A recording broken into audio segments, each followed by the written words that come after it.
Hi friends, இன்றைக்கி butter egg cake எப்படி பண்ணலான்னு பார்க்கலாமா? 2 ஸ்பூன் அளவுக்கு பட்டர் எடுத்து அதை நல்லா பீட் பண்ணி கொடுத்துக்கோங்க. இது கூட 2 எக் மிக்சர் ஜாரில் போட்டு அடித்து எடுத்து வந்திருக்கேன். அதை இது கூட ஆட் பண்ணி மிக்ஸ் பண்ணி கொடுத்துக்கலாம்.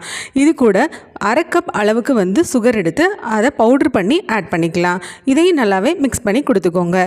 இதுக்கு நான் 3/4 கப் அளவுக்கு மைதா மாவு எடுத்து வச்சுருக்கேன். அதை இது கூட ஆட் பண்ணிக்கோங்க. இது கூட 1 ஸ்பூன் அளவுக்கு பேக்கிங் பவுடர், அரை ஸ்பூன் அளவுக்கு பேக்கிங் சோடா ஆட் பண்ணி இது எல்லாமே கட் அண்ட் ஃபோல்டு மெத்தடில் மிக்ஸ் பண்ணி கொடுத்துக்கலாம். ஒரு பேனில் அடியில் உப்பு போட்டு ஹீட் பண்ணிக்கலாம்.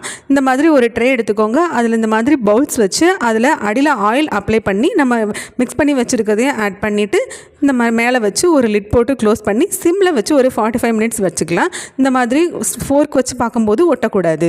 இதை நம்ம டிமோல்ட் பண்ணிடலாம். பாருங்கள், சூப்பர் சாஃப்டான ஸ்பாஞ்சியான egg and butter cake ready. இந்த ரெசிபியை நீங்கள் வீட்டில் ட்ரை பண்ணி பாருங்கள்.